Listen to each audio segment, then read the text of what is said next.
Hello, my name is Joe Colbert Stanley, and today we're going to be talking about negotiation strategies and tactics.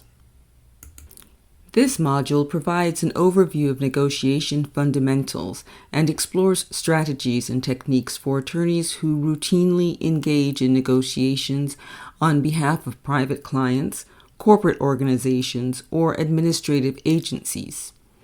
In addition to suggesting best preparation practices, we'll discuss other factors that should be taken into consideration, including but not limited to communication styles, intangible influences, behind-the-table negotiations, cross-cultural factors, and negotiating in unstable contexts, such as, for example, a pandemic.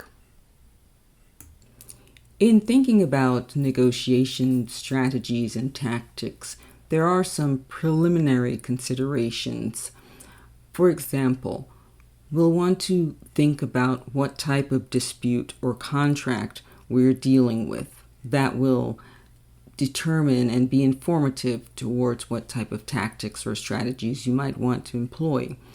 Cognitive biases are also important to take into consideration, and we'll discuss that in a little bit more detail, along with conflict styles and communication styles. Again, can affect how you approach a negotiation and the way you handle situations during the actual negotiation procedures. We'll also talk a little bit about cross-cultural considerations. Now, your gut instinct probably right away tells you that how you negotiate, how you act, how you speak, how you carry yourself will be affected by the type of negotiation you're entering into. For example, between contractual or intrapersonal negotiations, you would probably have a different demeanor, or even tone of voice. Even within contractual negotiations, if you look at commercial contracts versus personal contracts, again, could affect your style, your strategies, and your tactics as you are negotiating.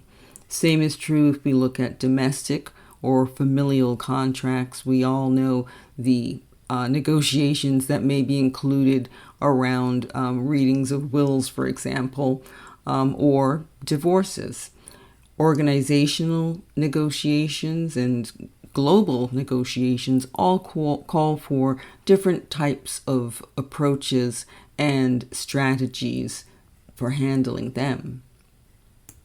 Now let's talk a little bit about cognitive biases. As negotiation experts and scholars Roy Lewicki, David Saunders, and Bruce Barry point out, during the course of a negotiation, we process and receive and filter and even distort the information that's coming to us.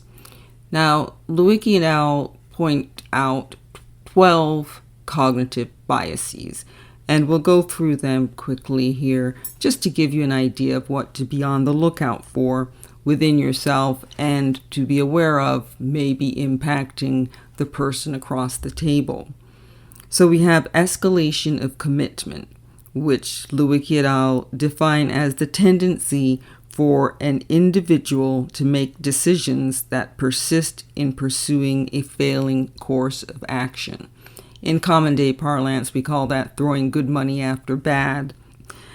The fixed pie myth, that's where the parties are dead set on a specific amount of distribution or allocation of the resources over which they are negotiating.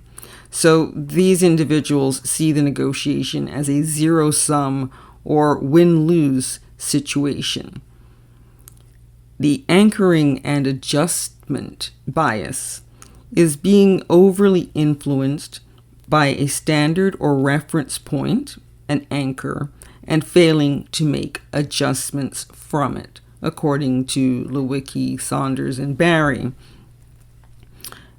In addition, this is an inflexible negotiation style when your cognitive bias makes you stand fast at a certain point.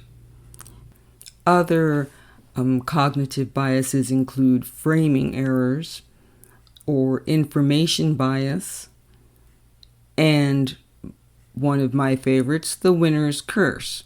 This one really is about the tendency to settle quickly on an outcome and then feel discomfort about a negotiation win that comes too easily.